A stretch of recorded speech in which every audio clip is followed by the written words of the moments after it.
a trusted voice of truth and light. God gave me a gift.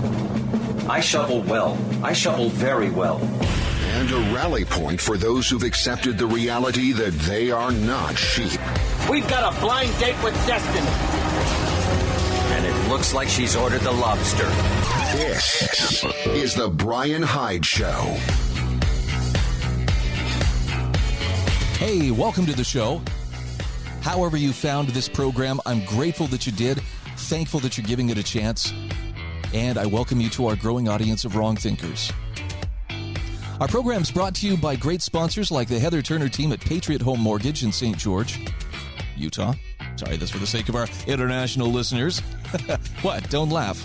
1% of my audience is in Brazil for some reason. I have no idea why. Also, by great sponsors like lifesavingfood.com at monticellocollege.org. So I want to start with a little bit of a gut check today. I had a conversation with a neighbor who stopped me on Saturday and says, "Hey, I've been listening to your show for about the last 3 weeks." Now, you got to understand, I'm new in town, so there are people who are still kind of, checking out, hey, who's the guy who does the radio show and, does the podcast and whatnot. I'm grateful anytime anybody gives me a chance. And if they tell me that they've listened more than once, then I'm really grateful, because I just don't take it for granted that somebody's going to keep listening. This isn't a message that's for everybody, although I do wish everybody would listen. But here was my gut check. This neighbor said, "I've been listening for the last 3 weeks, enjoy the show," but he says, I had to take a break for about a week just because sometimes it's almost too much to handle. And I appreciate that kind of feedback, because as hard as I try not to bring more fear or more anger into your life via the various articles I share, the guests I have, or the commentary that I share, sometimes I get caught up in the moment. And if I'm passionate about something, I may get hyperfixated on it and not even realize I'm doing it. So I love this kind of feedback. It reminds me, step back every once in a while, take a deep breath. And you're going to hear me say this, and I don't know how many other hosts will tell you, but if you need to unplug, if you need to stop listening for a while, do it. You know what's best for your heart, mind, and soul. And if what I'm sharing is causing you discomfort, well, it's not surprising. These are some pretty uncomfortable truths. But if it becomes overwhelming, yeah, that's a pretty good signal. Maybe it's time to back off, take a dandelion break, take a walk, reset. I have to do this from time to time as well. In fact, I've had people ask me, how do you talk about the stuff you talk about day in and day out without becoming weighed down to the point where it's just like, this is hopeless? And there are times when I feel like, oh, no, I'm optimistic. I feel a sense of purpose. I like Lavoy Finicum used to say, every time I met the guy, he would say something to the effect of, "We were born for this time."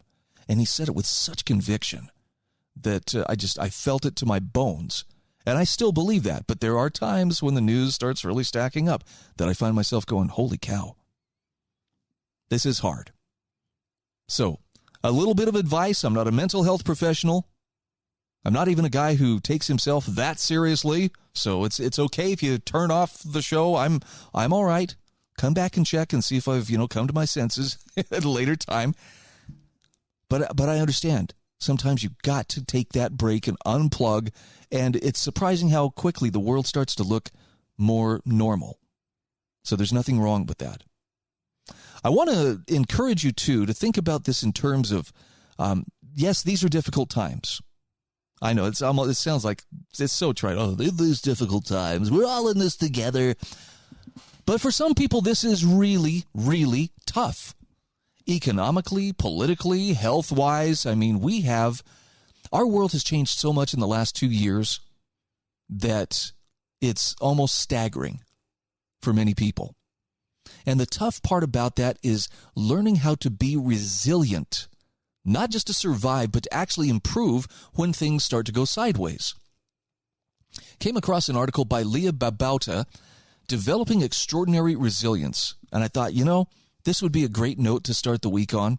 So that's why I'm sharing this with you, in the hopes that if you have found yourself feeling like, Maybe you got some bad news over the weekend. Just hypothetically, a massive hurricane hits on the Gulf Coast and shuts down 95% of the Gulf Coast oil production for the foreseeable future.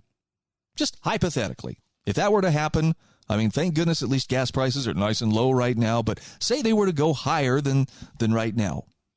That could put a crimp in people's lifestyles because the cost of everything is attached to the cost of fuel and, well, anyway, you get the point. How can you handle these kinds of setbacks and come out better on the other side? Here's what Leo Babauta has to say.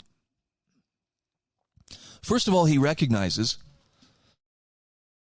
that every one of us is beset with difficulties, obstacles, pain, tiredness, and 1,000 other setbacks, small and large. And he says what determines whether we take these setbacks in stride or let them bring us down is something that psychologists call resilience.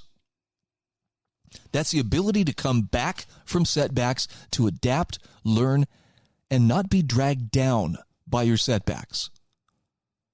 Now, this is stuff he writes about a lot. He is very into Zen. And if you're into Zen, you'll understand. This is, finding that oneness with the universe, that peace of being in the moment. And he says, I found resilience to be an important factor in my own journey from struggling through finances and health changes over the years to navigating the scary and uncertain waters of running my own business.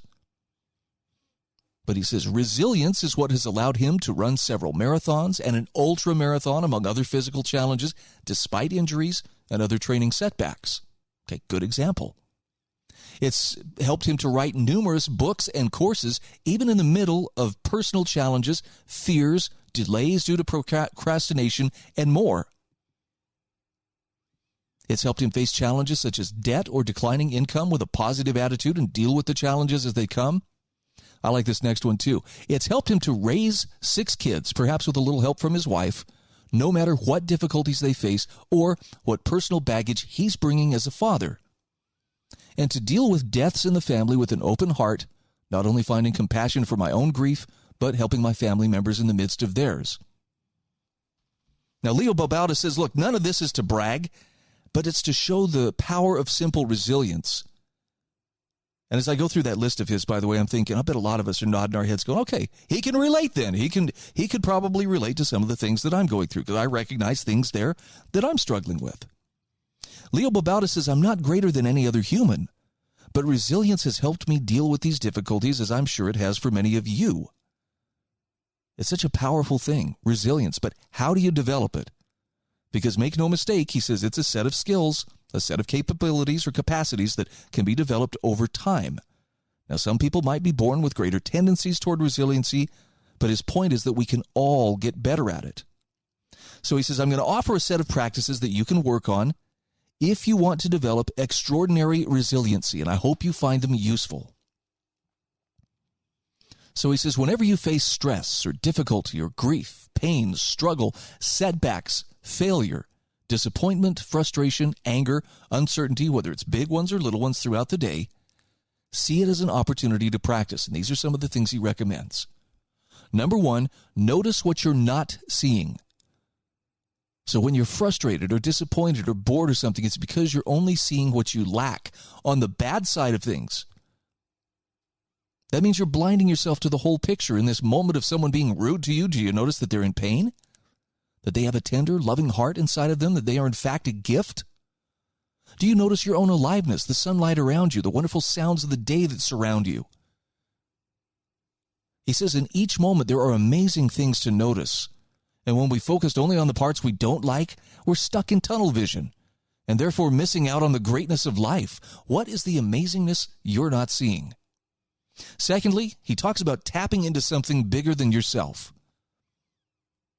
Now he says, as a father, it's amazing what I'll go through to help my kids. I'll put myself through incredible discomfort, even if it means protecting them, helping them somehow, and it doesn't even feel like a sacrifice. Anyone who serves others knows this feeling. When you're doing something for others, the discomfort is just an afterthought. So when you're facing difficulty, if you can connect your task to the something bigger than yourself, serving others and not just yourself, that difficulty becomes much more insignificant. In this way, every difficulty can be seen as no big deal.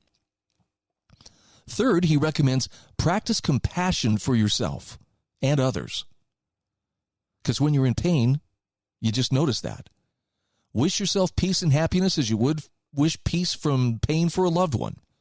And if someone in front of you is angry or irritated, wish them peace from anger as well. Every difficult interaction is an opportunity to practice this key skill. I like to think of it this way. It's, just because someone is having a bad day doesn't mean you have to have one too. You don't have to make their pain your pain. But you can definitely practice compassion by not bringing more anger or more pain to the situation. Now, he's got a couple other suggestions. I'm going to encourage you, go to the show notes at thebryanhydeshow.com. Check them out for yourself. Leave a comment. I appreciate your feedback and can always use it in case I take myself too seriously or something. This is The Bryan Hyde Show.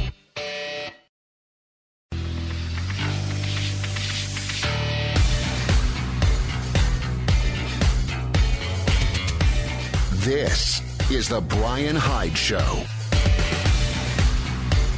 All right, welcome back to the show. Just got to say a couple of words about lifesavingfoods.com. Now more than ever, I am recognizing why it is such a great idea to have a good food storage program. And by a good food storage program, I mean one that consists of foods that you actually eat, that is being regularly used, and that you know how to use. I mean, look, it's great. Oh, well, I got 30 tons of wheat sitting out there in the cellar, and, boy, we won't go hungry. But if you have ever just, if you've tried to go from a diet like most people eat to eating whole wheat-based products or just eating whole wheat itself, wheat berries or whatnot, man, oh man, you could be in for a rude awakening. As in, the turbo laxative scene from Dumb and Dumber. It's, wheat is something that you almost have to build up a little bit of tolerance to before you just dive in and, we're going to be eating wheat berries for the next 10 years, folks. No, you'll be miserable for a while, though, if you don't prepare. But I love the fact that there are so many options available to us today, not just in terms of the types of foods that are available, but 25-year shelf life. I love that you can get different size packages. You don't have to buy a whole year's supply all at once. For some people, that's too daunting. You can start with a week's supply or a month's supply or a grab-and-go bag. Check it out for yourself at lifesavingfood.com. I promise you'll find things that will be worth your while, and you get 10% off with the mention of Hyde, Hyde, as your coupon code at checkout. So here's something that I would guess most people have not been talking about across the dinner table. Unless, of course, you're a financial planner, maybe an accountant or something like that. How societies save for an uncertain future. I'm just going to hit the high points of this article. This is from Joakim Book for the American Institute for Economic Research. If you haven't subscribed to their regular daily emails, you are missing out on a wealth of information about a lot of different topics. This is a good one about, daily economy and saving for the future. I've never thought of it this way, but Joakim Book wrote an article recently about how money is society's technology for moving value across time. Now, without defining it more narrowly, he says, which monetary economists do to their heart's content, he says, money is the technology by which we arrange the division of labor. I do my thing, you do yours, and we can trade the surplus production with one another. Now, in this article, he explained how this fundamental insight of human civilization doesn't require money. After all, we can trade in favors or promises to one another, but codifying those promises into a detached, separate item makes them easier to use, especially if we're transacting in a society of strangers numbering in the millions. So when you zoom out across time, the problems you face when saving for your immediate or far-off future is a perennial problem that every society has faced. Because you're trying to figure out how to maintain yourself, survive, maybe even thrive, when you're no longer young, fit, energetic, or smart enough to produce the value that previously sustained you. We know that we will grow old, slowly and then suddenly. We know that we will go through rough patches of illness. And so we need to put away economic value for such rainy days. And from here he talks about there are 3 avenues that societies can use to deliver on this. One of them is promises to deliver. The second is a standard where we trust the issuer of worthless tokens. By the way, that would be where we are today. And the third is a real-world resource standard. Now, he breaks each one of these down, says, for instance, if we operated an economy no more complicated than a hunter-gatherer tribe or a subsistence village, that structure of promises and goods for goods works.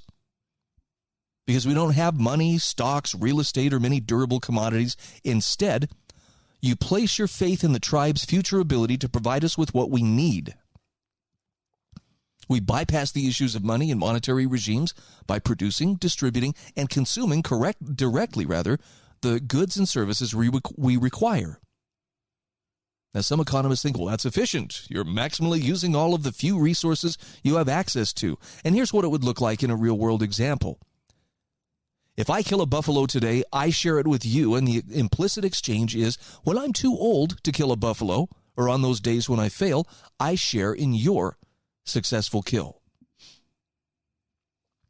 But Joakim Book points out the history of human civilization has mostly been a battle between the second and third approaches. So that first approach where we're going to make promises, look, I'll take care of you when you're young, you take care of me in my old age. Now, that you kind of see that dynamic between parents and kids, but it only works to a certain extent.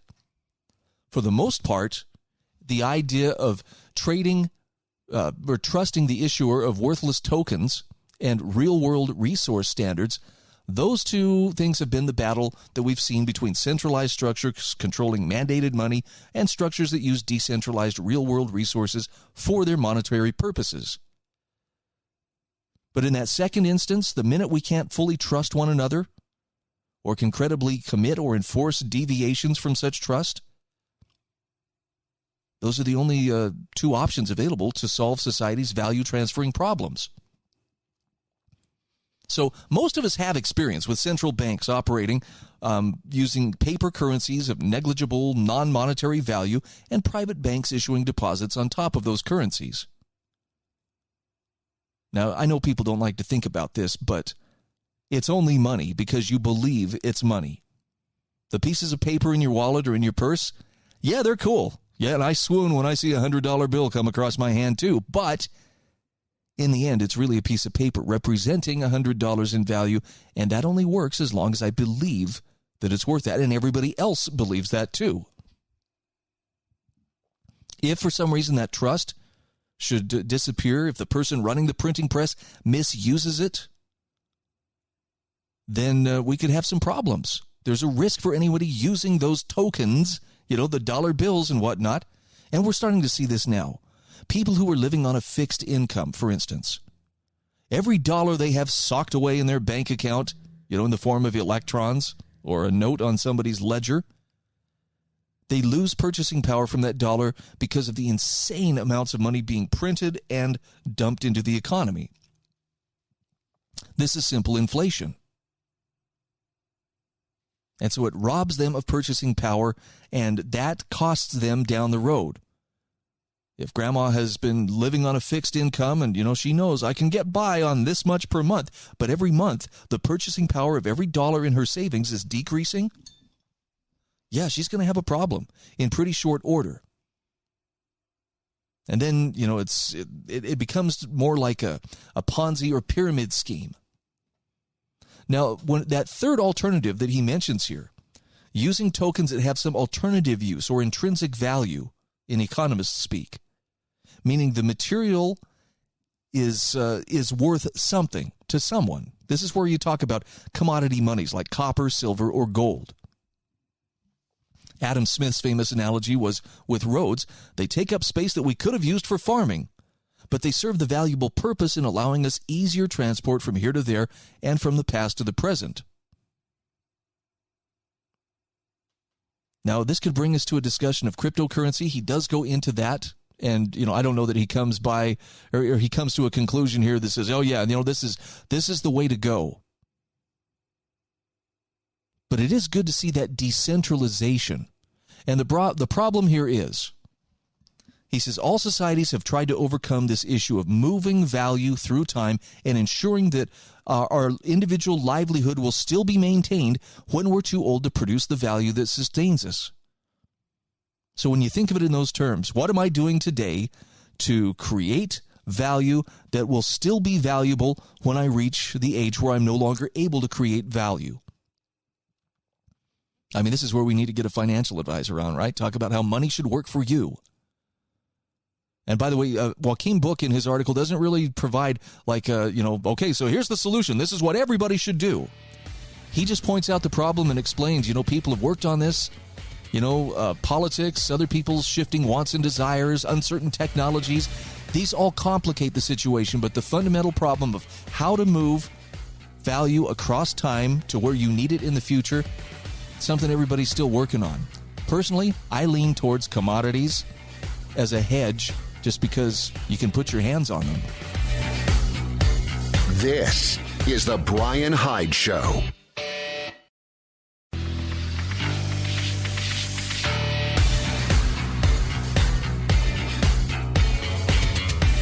This is the Bryan Hyde Show. Hey, welcome back to the show. I promised myself I would try to restrict how much time I spend talking about COVID and lockdowns and those sort of things today. But it's a huge part of what's going on around us. So I've tried to choose my topics carefully and just not throw out there, all the fear mongering. Oh, the Delta variant. Oh, it's out of control. And there's some serious questions coming though.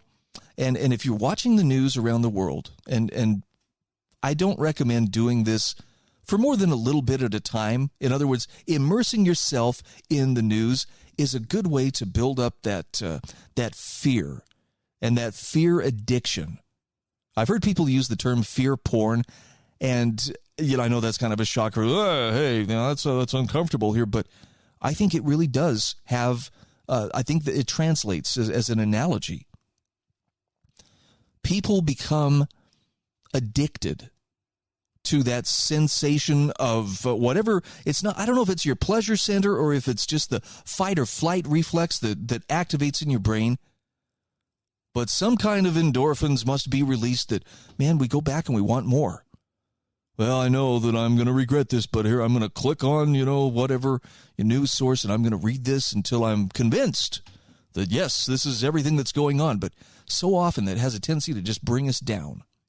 So I want to approach these COVID restrictions and lockdowns from hopefully a productive standpoint. Now, this is going to involve looking at some things that are pretty crazy going on right now. Australia, for instance. You want to see what a police state looks like in a country that used to be pretty normal as far as allowing, greater freedoms for its people? Holy cow. It's there. Australia is right there in the throes of a police state. And the thing that's so astonishing is a lot of people see it and they think, well, they're just doing what they have to do. They're excusing it. They're finding a reason to believe that, hey, this is what has to be done. So we're going to visit that in a few moments. But I came across an article here. A friend sent this to me. This is from Zero Hedge. Tyler Durden, which I'm assuming is since that's a movie character, this is just a pseudonym under which someone writes. Actually, no, I take that back. I'm looking closer here. Thank you, Tyler. Tyler posted it. Scott Mason via the Epic Times wrote this. The article's called "Do National COVID Mandates Fulfill the Public Good?" Now, that's a lofty-sounding title, but what this really comes down to is conscience. And the people I know who are most outspoken against, whether it's mask mandates, whether it's vaccine mandates, whether it's lockdowns, they are speaking out as a matter of conscience. See, I guess we're supposed to believe that, no, it's because they're Trumpers and they're possessed by the devil and they hate everybody and they're selfish and all they want is their freedoms. I don't think that quite describes it. But here's what Scott Mason says.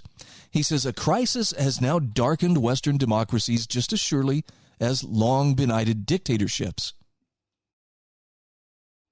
And he asks, wherein does it lie? And the answer is, it's in the disdain with which its proud technocrats dismiss conscience. Conscience is no quantifiable thing. meaning it has no weight or measure. You can't list it among a nation's assets. Science can't even prove it exists. But he points out that conscience is no mere trifle. Conscience distinguishes humanity from the brutes of creation. It's the little spark of celestial fire that motivated the obedience of our nation's greatest heroes in their darkest hour. It's the voice of God in the soul. And over the past 18 months, our fundamental freedoms have all been assaulted by a virus. The public incursions against freedom have been protested, but the small private matter of conscience has received scant attention. And he asks, why? The answer is because it's the casualty of friendly fire by friends who never acknowledged it. So here's some explanation of this. He unpacks this a bit. Conscience was caught in the politicians' war on COVID and its variants. They confessed their faith in science to defeat it. Progress demanded it. Computer models predicted the threat to the control of the system of public health to be so terrible that to defend their technopoly, as coined by Neil Postman in his book of the same name, politicians seized extraordinary emergency powers to aid science in its certain victory. Now, their unwavering faith in science, he says, was completely irrational, if not unscientific. Science itself tells us that viruses are not living organisms. They cannot be killed. They also mutate. And all the gains from rushing the slow safety protocols of science to contain last year's virus were swiftly lost in subsequent variants. As the unflagging determination to win the war continues, he says the illogic of the position grows. And that's because it was never a fight about science. It was a fight to defend the pride of the idol of technocracy and extend its dominance. And that just means more control for the technocrats. The Pfizer vaccine, now fully approved by the U.S. Food and Drug Administration, is a marvel of speed and deployment. But its success rate of 39% against the dominant Delta variant would never have got it to trial a year ago. So the Fed's August 23rd, the FDA's August 23rd approval, seems more of a participation trophy for speed and application than for actual success. What a great way to put that. I'm going to have to write that one down. But Scott Mason says, my concern is not to observe this evident absurdity. It's to note the moral consequence of fighting an extended, vain war against an immortal and invisible enemy, all with no defined exit strategy. That's a pretty good way to put it. And he says, for now, it's abundantly clear, approving a failed vaccine while mandating passports allows for a permanent group of second-class citizens even after a state of emergency has ended. And it normalizes mandatory vaccinations for everyone, even when they're not useful. I don't know if you saw this over the weekend, but Biden and Fauci were both talking about we may have to mandate that people get their boosters every 5 months.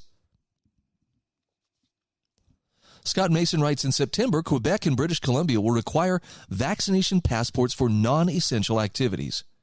Some other provinces are considering following suit, while the federal government is planning to mandate vaccinations for commercial air, train, and cruise ship passengers, as well as for all federal employees. But he says we'd be naive to think it'll stop there.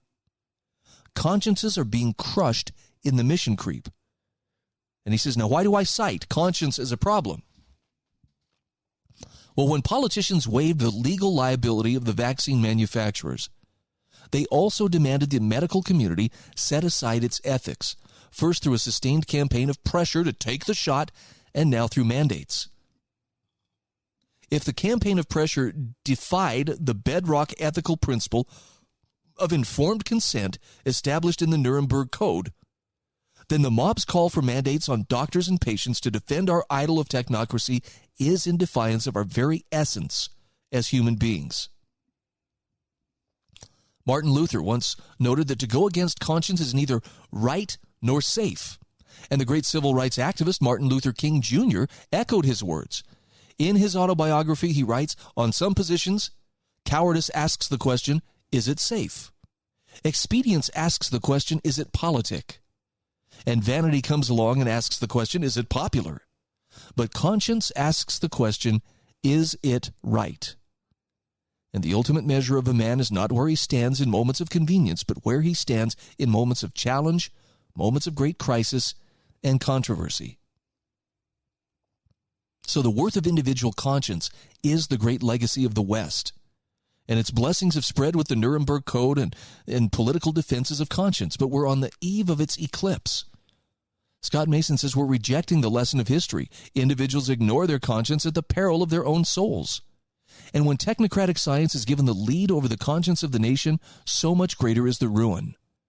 This can be avoided. The moral goodness of the freedom of association, the freedom of peaceful assembly, the freedom of thought and expression, and the freedom of conscience and religion. These are all enshrined as fundamental rights in Canada's Charter of Rights and Freedoms. But Scott Mason says they've all been set aside under the last 18 months under the auspices of an emergency. So the question he is asking, and he's asking particularly his fellow Canadians and politicians, is what sort of nation is being preserved when fundamental civil liberties have been cast aside and the inviolability of conscience has been despoiled as a medical necessity, a casualty of war? What sort of country will we return to? And what sort will our children inherit when the freedoms our charter calls fundamental give way to appeals of what is safe or politic or popular rather than what is right? He says it is indeed a time of crisis. All I can say is your conscience will accompany you through life and into whatever comes next. I would think being at peace with your conscience matters more than just about anything.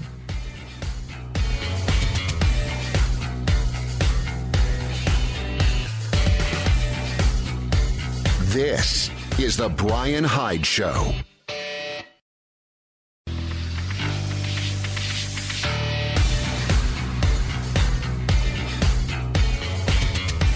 This is the Bryan Hyde Show. Hey, thanks once again for being part of our growing audience of wrong thinkers. Check out the show notes at thebryanhydeshow.com. There you will find links to each of the sponsors who help make this program possible. And I hope you'll take the time to do business with them, or at the very least, drop them a note. Let them know their message is reaching your ears. They include the Heather Turner team at Patriot Home Mortgage in St. George, Utah, NMLS ID 715386. Patriot Home Mortgage is an equal housing opportunity lender, and you can trust the Heather Turner team at Patriot Home Mortgage to get you your financing figured out and squared away, so when you find the home of your dreams, you're not dilly-dallying in the most competitive real estate market most people have ever seen. You have it, you can get it done, and you can pull the trigger on that home. You can call them at 435-703-4522. Their offices are at 619 South Bluff Street, Tower 1 and 2 in St. George, Utah. That's the Heather Turner team at Patriot Home Mortgage.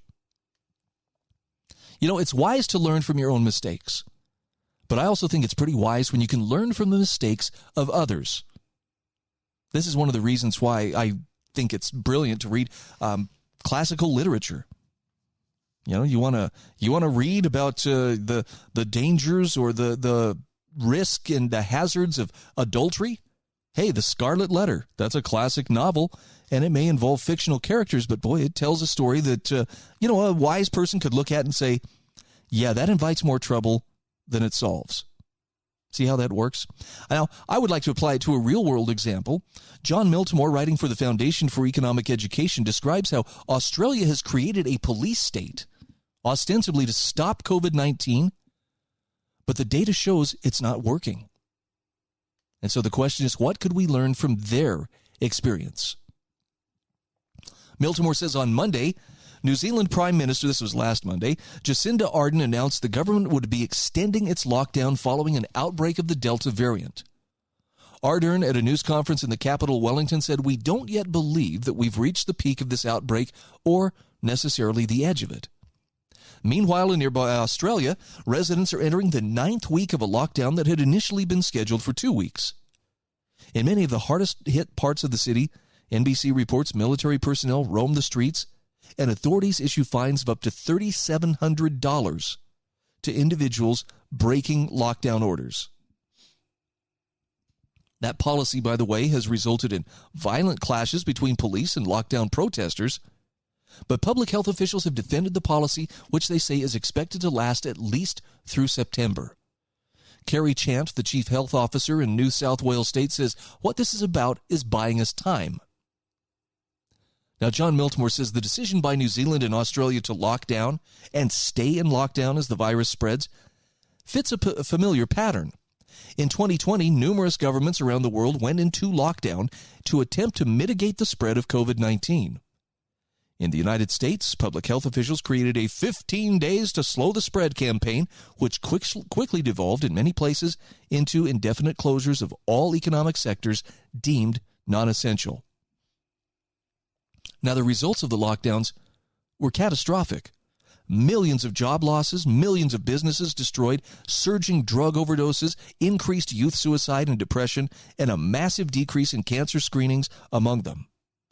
Globally, as many as 150 million people are expected to slip into extreme poverty. That's according to the World Bank.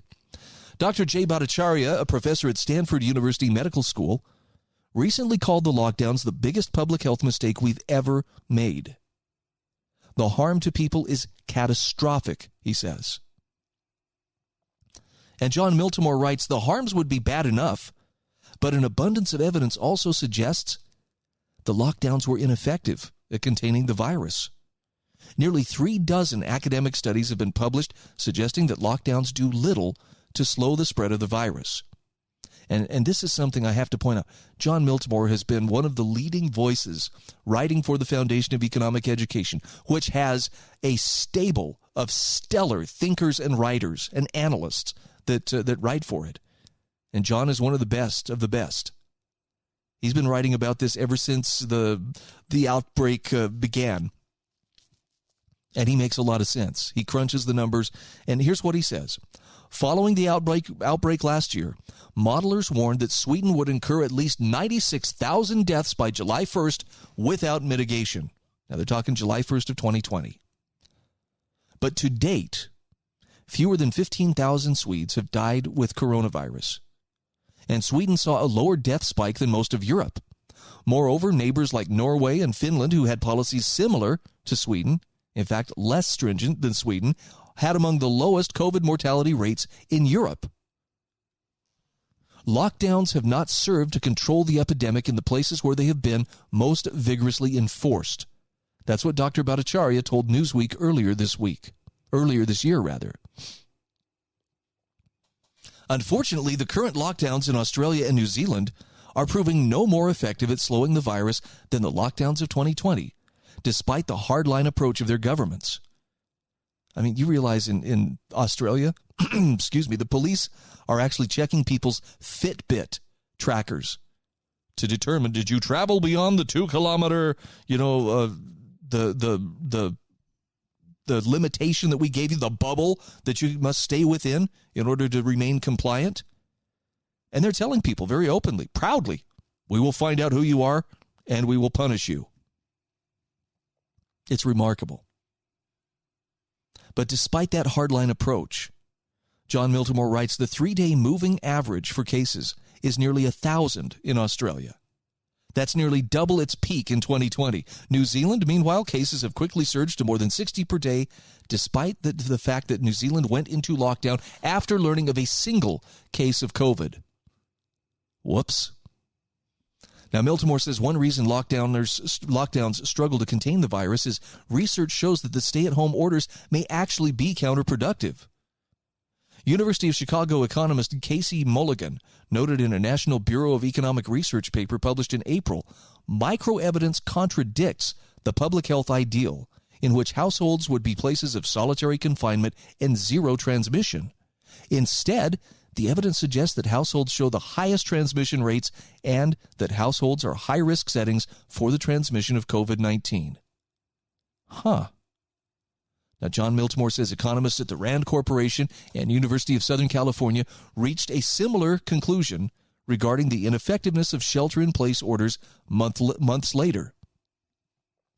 The authors reported, "We failed to find that shelter-in-place policies saved lives. We failed to find that countries or U.S. states that implemented SIP, shelter-in-place policies earlier, and in which SIP policies had longer to operate, had lower excess deaths than countries or U.S. states that were slower to implement SIP policies. Now, sadly, Miltimore writes, governments are compounding the tragedy of the pandemic with lockdown policies. Citizens aren't just forced to deal with a deadly pandemic. They also are forced to contend with police states that are growing increasingly aggressive and brutal. For instance, in Australia, rescue dogs recently were shot dead to prevent charity workers from picking them up. Why? Well, that would involve travel. Go figure. Easier to just kill them. The state was also using health hotels to involuntarily confine COVID-positive citizens, while multiple quarantine facilities are being constructed, including a facility in Queensland that will house up to 1,000 people. Facility, camp, the line's getting blurry here. Australians who declined to submit themselves to state confinement have found themselves on the run. Police allegedly are monitoring fitness trackers to make sure individuals are not traveling beyond the boundaries established by the state. Channel 9 News in Sydney reports it's getting harder and harder to hide if you're doing the wrong thing. And in the article, you'll find links to various videos like police in Australia removing a man suspected of having COVID, from his home for an indefinite stay at a COVID hotel. Holy cow. Australians who've gathered to resist these measures have been violently suppressed by police who've shown no hesitation to use rubber bullets and even pepper spray against them. And there's a link to video of a child crying after being hit in the face with pepper spray by police during a freedom rally. The images are terrifying, and many people are beginning to awaken to the moral horror that's engulfing the land down under. Terror is what Australia's government has become, says Jon Miltimore. Let us pray that New Zealand and the rest of the world finally recognize the true face of lockdowns. He has a quote here from former President Harry Truman. Once a government is committed to the principle of silencing the voice of opposition, it only has one way to go. And that is down the path of increasingly repressive measures until it becomes a source of terror to all its citizens and creates a country where everyone lives in fear. Boy, that's a pretty powerful warning. And it seems like it would apply to us as much as it applies to anybody else. Check out the show notes at thebryanhydeshow.com. Show some love for my sponsors. And thanks again for being part of our growing audience of wrong thinkers.